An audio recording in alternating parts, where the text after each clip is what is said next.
Hey, it's Drybear. And we're developing a bit of a pattern here. I start working on a new build and, it's what I'm working on. So it's my background footage for my update videos, but people start asking for the build as it's there. So this is going to be my pressure wash Valby build.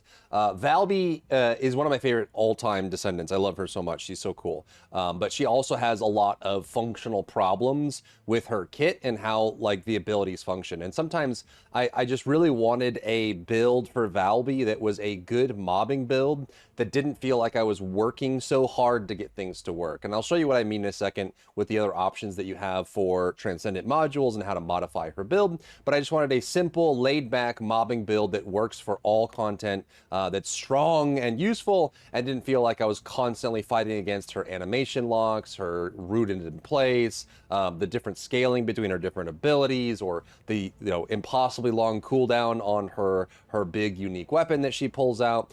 So this one is going to be using water play, and one of the problems that I have with the base like plop plop, like her first ability, the bounce, is that it becomes very difficult depending on the area that you're in to spread very consistent like the decals, like the actual deployables on the ground, right? Spreading the water that way, because you can't control how the ball bounces. Sometimes it bounces in place and then doesn't spread anywhere. Sometimes it gets stuck on a ramp or an incline. Sometimes it hits a wall and stops. And so being able to spread the water around ends up being, it's a bit of a chore in some cases. It's very useful.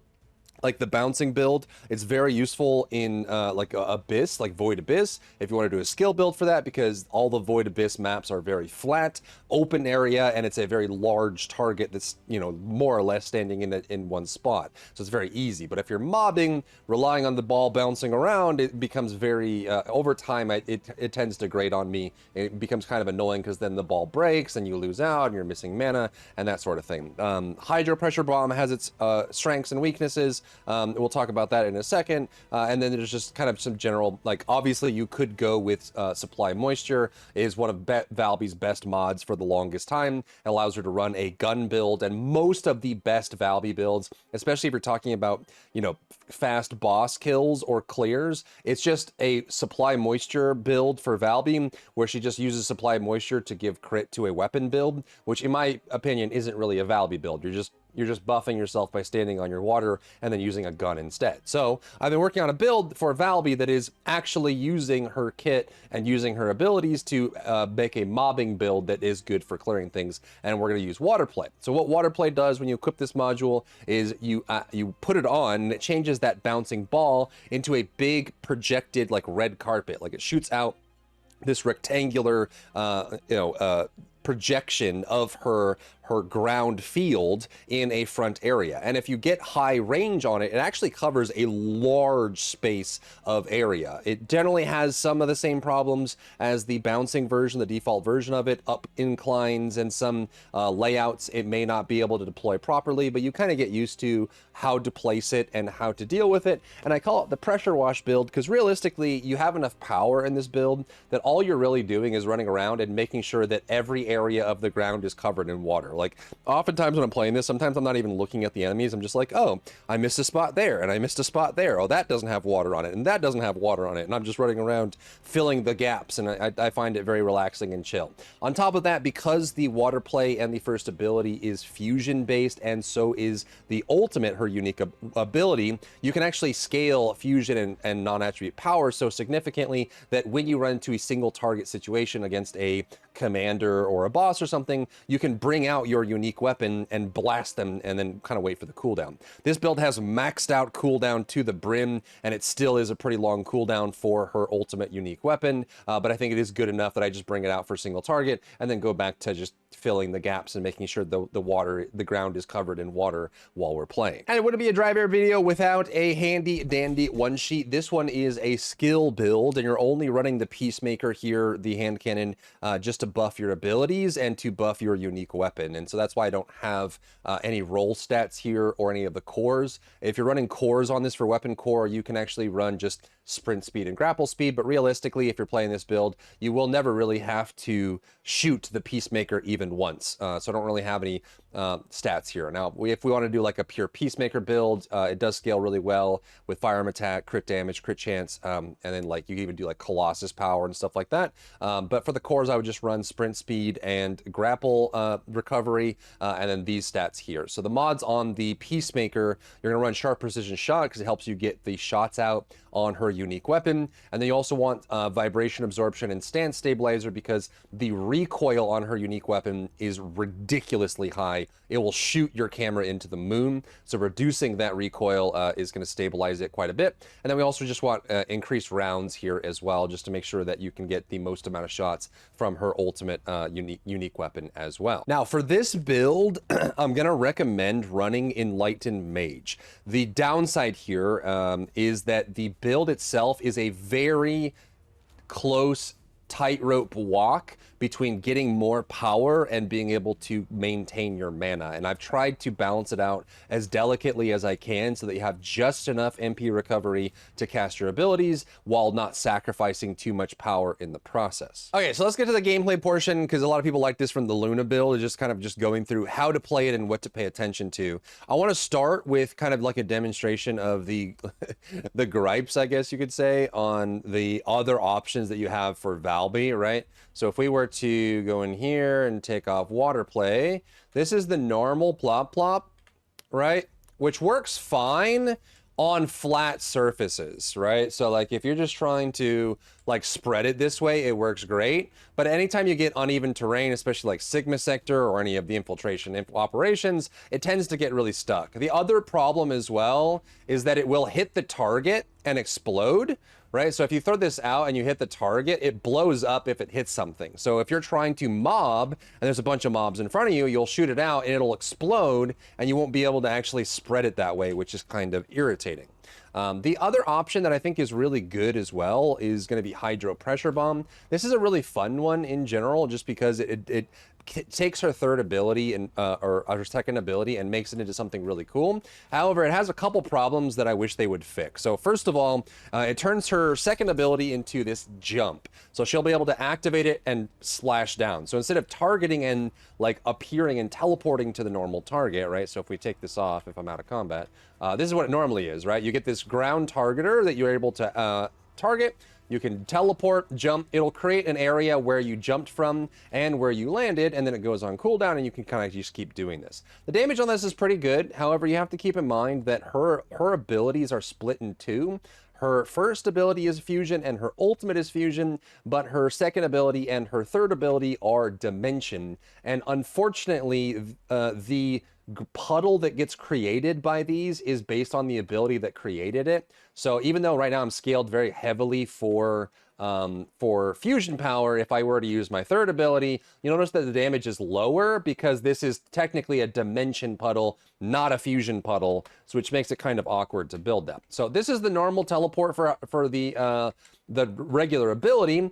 Her red mod that changes this is actually really cool, Hydro Pressure Bomb. So what it does is instead of teleporting, it allows you to press it and you can jump and then you can land, and it does damage in an area as well. However, you notice it kind of takes away the puddle aspect of it, and it actually is pretty good for movement as well. However, there's three major problems that I have with this ability, that if they were to fix these three problems, it probably would be my primary build on Valby. The first problem is that it just doesn't scale as well. Honestly, for how much time you spent doing the damage, right? Like this does, keep in mind this is test dummy target, so the damage is a little bit wonky. But you'll notice that even with this, like you're getting like a million or 2 million damage. For the amount of time it takes to do this animation and land, I feel like the amount of damage is just not worth it, right? Like so many other mobbing characters can do way more damage than this in the amount of time it takes for you to jump and land. And even then, even with max range, like sometimes you're just gonna, like you see how small the range is, even with like very high range values, it just becomes a very awkward ability to use. So that's the first problem that I have with it, is I wish it did more damage comparatively to other characters in the game. The second problem I have is that if you end up getting very high in the air, there's nothing that you can do to accelerate the drop. If they made it so you could, force your character to the ground while you're in the air, I think it would be really awesome. So you can go up like if you could actually, like, I don't know, like jump up, like, you know, if like you're in the air and you press F, you jump down, like if you do the melee attack, you jump down to the ground and attack, which is super cool. You can't do that while you're in the air here. So oftentimes if you get like really high, like especially in some areas when you're going really, really fast, like you can jump like this, and I go like this, and I'm just like, so how's it going? And then you land down, and it's like using a single ability from another Descendant, and then you have to do it again, and it's very slow. So that's problem number 2 with it. And problem number 3 with it is, for whatever reason, they wanted it to feel really good and have a big impact, but the ability roots you when you land, and it drives me nuts. So you can actually go up, but I'm holding forward right now. It lands, roots you in place, does a special animation of landing, and then you can't move until that animation's done. Like I'm holding forward, and then it goes. And so the whole time you're doing this kind of medium-sized range, hitting targets, getting rooted, goes on cooldown, getting rooted, and you can't move, and it just, the whole flow is just rough. Now you have Spiral Tidal Wave, which turns her first ability into a projectile, which can be really cool as well. I have too much going on here. This one is mostly used for Gluttony. This one actually has some pretty decent damage scaling on it, so you can actually do some pretty single target damage with this. The problem is that the range is relatively small, and it's kind of hard to reproduce. You can actually get some pretty decent single target out of it as well. Like this is actually better than the Hydro Pressure Bomb for single target damage output, and I might end up making like a like single target DPS Spiral Tidal Wave build, because you can do this over and over, and the damage is decent. It's just, it's hard to maintain the cooldown based on this, which you could do with like a Bravery set or something like that. And your other option outside of Supply Moisture, which is insanely strong, is going to be Singing Water. This one is also super fun. What it does is it makes so you no longer, when you do your ultimate, you no longer have the bubbles. It actually creates these little turrets, and these will taunt as well, so it taunts enemies. However, again, it's got some awkwardness to it. This doesn't do anything until it expires or gets destroyed. So if you put these down, you have to wait for them to expire or wait for the enemy to destroy it. And I think that gameplay loop feels really awkward as well, because sometimes the enemies don't attack, and sometimes the enemies like miss the wrong target, or they try to attack it and there's something in the way so they can't shoot it, and it's fairly slow and annoying. The damage on it is pretty decent, and I wish you could scale this better. But they also, with this one, put a very major nerf on the amount of ammo you have with the ultimate as well, and the damage doesn't scale as high either. So you can see like this, relative to just putting down, you know, ground, is just not really comparable. So that's kind of where I'm at with Valby. A lot of her mods and part of her kit just has awkwardness in it that I wish they could fix, and would have pretty easy fixes. And if they end up doing that at some point, I think it would open up a lot of different builds for her. But as it stands right now, I think her 2 best builds are probably Water Play, and then of course Supply Moisture, which is just a gun build that works really well, especially once we added weapon cores to the game. So that lands us here on this ability, so that's what we're doing. And so you can see, like, with enough range, you can actually just stand back and spread, right? So you're kind of spreading that, and you can stack up, and these all stack up as well, right? So as long as you're spamming it, you're getting more and more and more and building up on that. However, you'll notice that without any major MP recovery, I'm going to run out of mana doing this. So let's talk about how that delicate balance I talked about earlier goes for MP recovery and maintaining mana.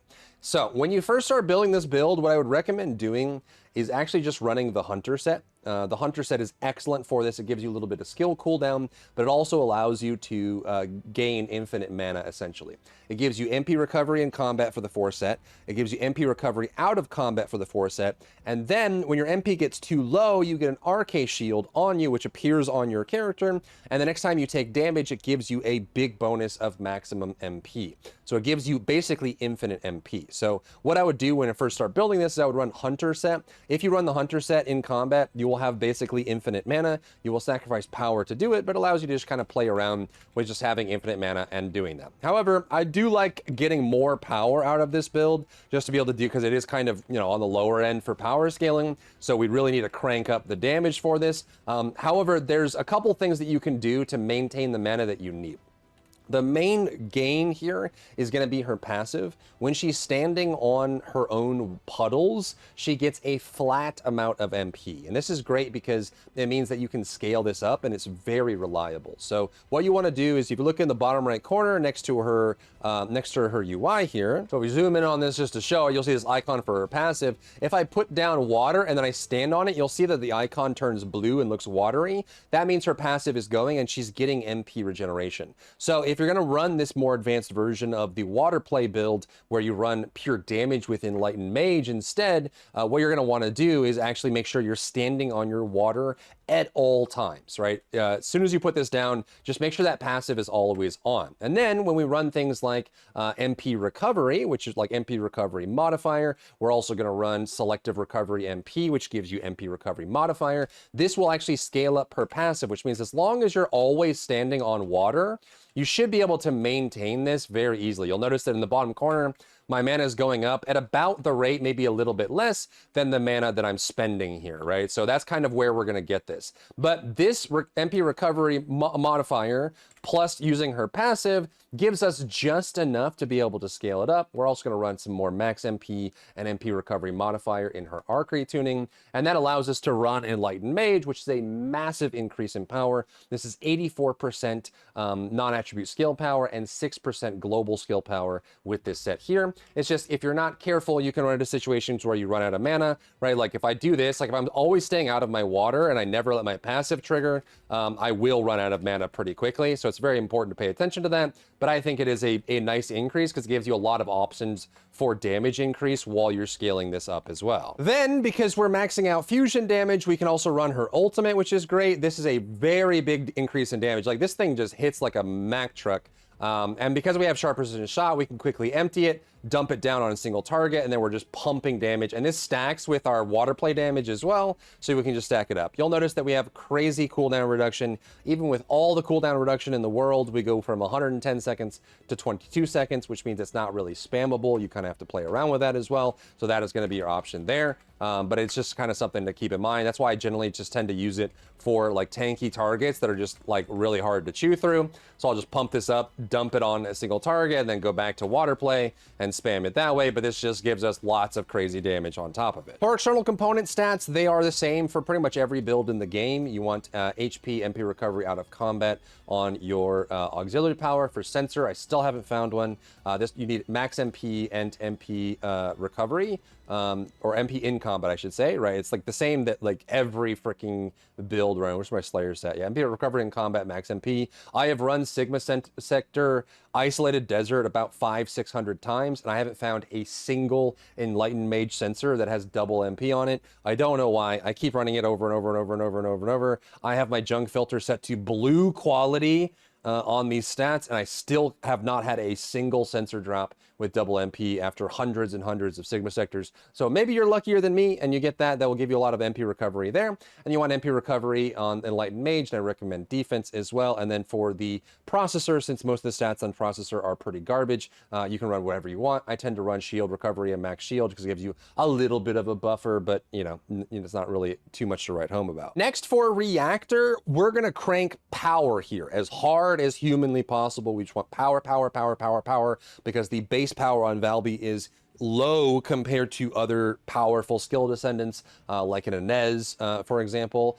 So you want power, power, power, power, power. So we're gonna run non-attribute fusion reactor, materialized mixture reactor, and then we're gonna run again fusion non-attribute on the stats as well, the passive stats. And that's just gonna give us as much raw power as we can to scale up her abilities as hard as possible. For Inversion Reinforcement, we're going to get the skill cooldown on Arche Circulation Tactic. We also want the MP recovery from selective neurostimulation, and you can also put an adrenaline rush here for the movement speed. There's not really anything else that really pertains to this build. These are the two most. MP recovery and cooldown is going to be a big gain for you on that front. Then for Arche Tuning, this is kind of a delicate tightrope walk. You want to try and maximize MP recovery and skill power along with cooldown as well. So we're going to start out in the beginning here, get some MP. MP recovery modifier again helps our passive give us more general MP back, which is really good. Then we want skill power. This is a free skill power node. You notice this one is a single Arche point, right? This is one Arche point,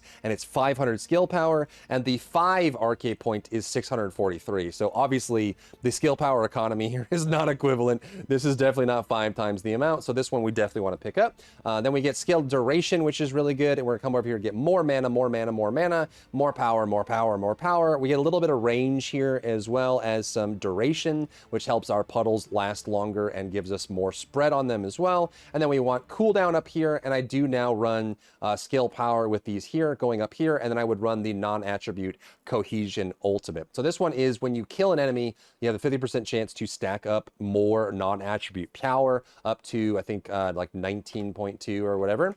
So as you're killing enemies, it's definitely for mobbing as well. So if I turn off the invulnerability on these guys, the power will start stacking up, and that combines with the passive of the Peacemaker as well. So this one will give us even more non-attribute skill power. It's basically another Peacemaker that we can equip to our build. So this is going to be a mutant cell. So this is the non-attribute cohesion. So we go up here. So it's very simple. MP, skill duration, skill range, skill power, and then cooldown, and put all that together to scale it up as we're moving through and kind of placing these down on the ground, which I have listed here on this screen. Super simple, super straightforward, but that is kind of where we're at with the water play Valby. Now, when it comes to the skill descendant mods, I did try crit Valby. It's without supply moisture, it's really hard to get crit to work for her. You just end up having to commit too much to crit to make it work. So we are going to be running the non-crit version of this, just getting as much power as we possibly can. And again, we're maximizing power. So we're gonna run non-attribute amplification, focus,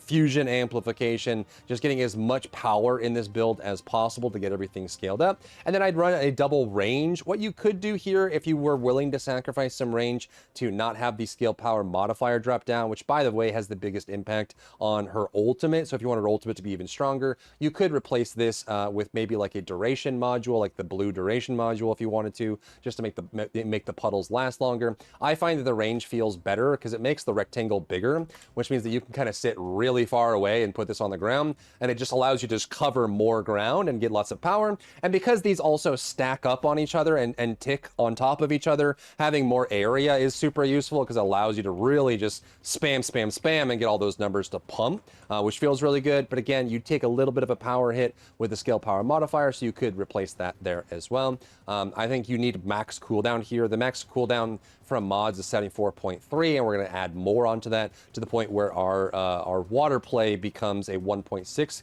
cooldown. You could even, I think, get this like 1.5 or 1.4, but I don't think it's actually necessary to go that far. I think 1.6 is plenty to be able to just spam this as much as you want. Or as my chat pointed out, you could also run amplification control, which is a little less range, gives you some max shield, which we are running shield here.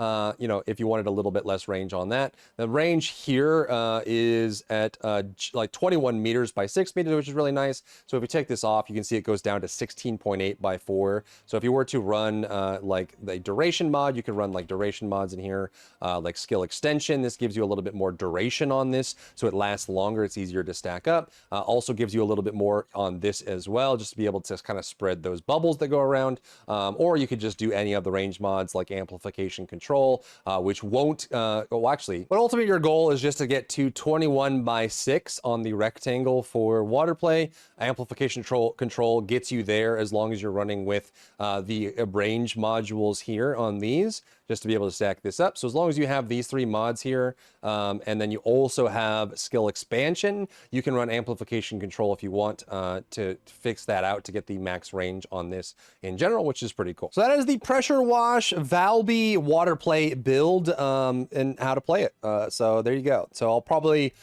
what I usually do is I'll work on a build until it's done, and then I'll start working on a new one. So you'll probably see a different character in my background footage, but this one is out for reference, and I think it kind of, to me, is the most cozy Valby to play right now. You can use it because we've scaled so much power. You can use it for a boss if you want to. There are definitely better options like an ATAMS build or like a Serena build, or you could even run like, you know, supply moisture with a weapon in order to do the most damage to a boss as well. This one's just for like, it'll basically solo everything that isn't like the current Abyss boss, and even then it can kill the Abyss boss. It'll just be slower than other gun builds that you might be running like Serena and stuff like that, but it gives you kind of like a nice way to play Valby that I think solves a lot of her core issues that hopefully get fixed at some point. If you found value in today's video, leave a like down below, leave a comment for the algorithm to help this video get seen by more people, and don't forget to check out my other channels for other content and other stuff and other things.